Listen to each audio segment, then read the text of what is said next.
So Allah, for a person to put him into problems, especially the mu'min, the believers, sometimes we don't understand. Some people, they strive, struggle, they can't find jobs. Months go past, they can't find jobs. Some people striving and struggling in some sort of illness. But everything behind, it comes in a hadith. Even the pick of a thorn that picks on a person's hand, even for this, Allah Ta'ala is forgiving his sin. Allah Ta'ala is forgiving his sin. So if a person, if you see him, something happened, something gone wrong, don't think that maybe he's a bad man. Maybe he's a bad man, that's why this has happened to him. No. Maybe Allah loves him, or maybe Allah wants to change his route, or maybe Allah wants him to get closer to him.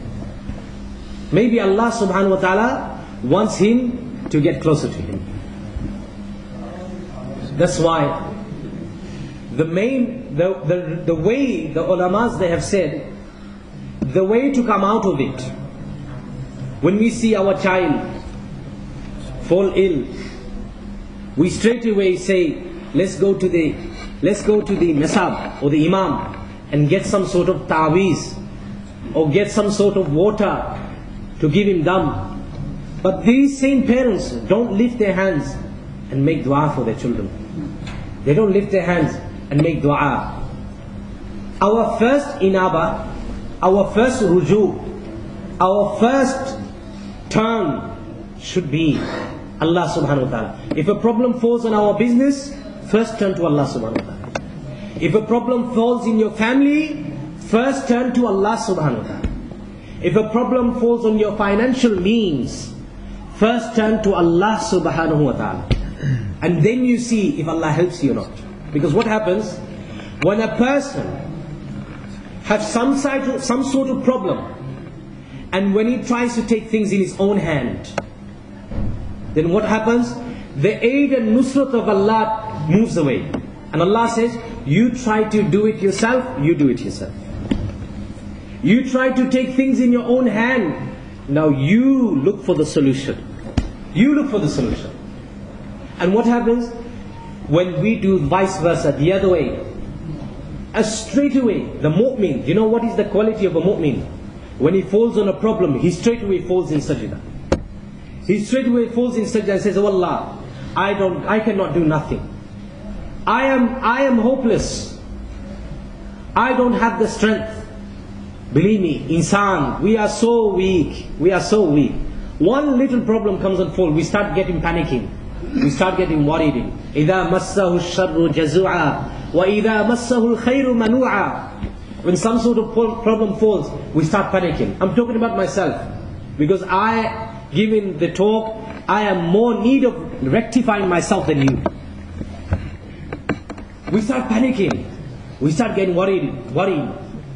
And believe me, when we straight away resort to Allah, believe me, Allah gives comfort in the heart. Allah gives itminan in the heart. Allah gives tranquility in the heart. When we resort to Allah, Allah puts that peace in the heart. And Allah's aid comes definitely. I am staying in the house of Allah subhanahu wa ta'ala. And this is what we have to do. This is what we have to learn. Before we go to the doctors, before we jump to the lawyers, before we jump to anyone for help, first let's ask help from Allah subhanahu wa ta'ala. First ask His help. And then we should look for the resources and the means. You will see that Allah will make the means. Allah will send you people. Allah will send angels to you. Allah will not send angels to you, but Allah will send some people, someone, or some means, or some resources that you will think that this is from Allah subhanahu wa ta'ala. That this is definitely from Allah subhanahu wa ta'ala. May Allah subhanahu wa ta'ala give us the tawfiq to understand, and give us the tawfiq to do sabr. The greatest, one of the lives, in the lives, every prophet, they have been fallen on great trials. But if we look in the life of Ayyub alayhi salam, he lost everything. Allah gave him everything. He had wealth, he had children, he had wife, he had everything. But what we have to understand, the lives of the prophets is not just stories. Every prophet had different history of their life. But their history of their life should afflict our lives.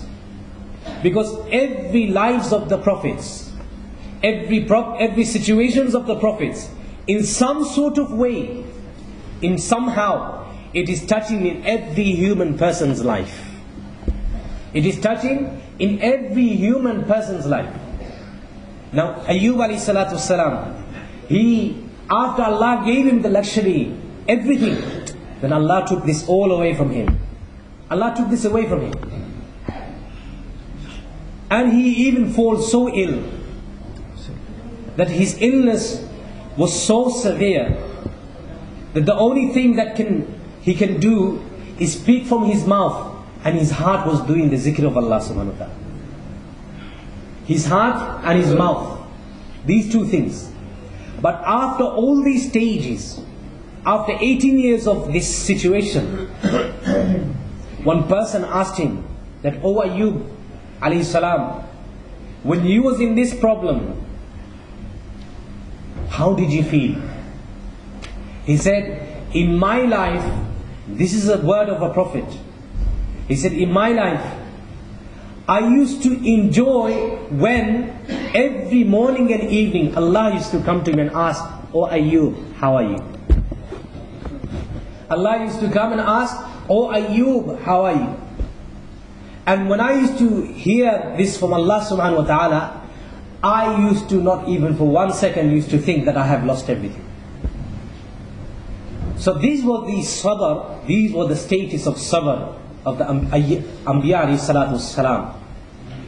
What befalls on us is not even 1 inch of what has befallen on the Anbiyas, of the people of the past. So we have to learn, brothers, we have to learn how to be patient. When we be patient, Allah's help comes. That's why Allah says in the Quran, Inna Allah, before the word sabr, He puts His name. He says, Inna Allaha ma'as sabirin. Allah is with the people who does patience, sabirin. He is with the people of patience. People who keep in patience, Allah subhanahu wa ta'ala is with him. And this is the difficult part of a person's life. So may Allah subhanahu wa ta'ala give you and me the understanding. Hazrat Umar radiyallahu ta'ala anhu, he used to say that a person, when Allah puts a person in affliction and he starts complaining and complaining and complaining, Allah puts so much sin on his deeds.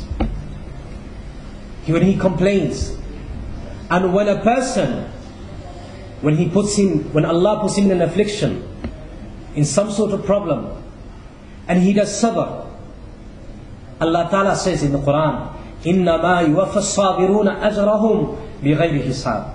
When a person does sabr, when a person becomes patient, Allah gives him reward. أَجْرَهُمْ بِغَيْرِ حِسَابٍ. The reward is unlimited. And we are doing sabr. We have to think in our mind, every second of our life we are doing sabr. For a person to worship Allah, we are doing sabr. For a person to stay away from a sin, this is one sort of sabr. For a person, when a person affliction befalls on him, and he is patient, this is another type of sabr. So sabr is a great status. This is one part of a mu'min's life. This is one part of a mu'min's life. May Allah subhanahu wa ta'ala make you an Ibrahim. He says, Subhanakallahumma wa bihamdika, ashhadu an la ilaha illa anta.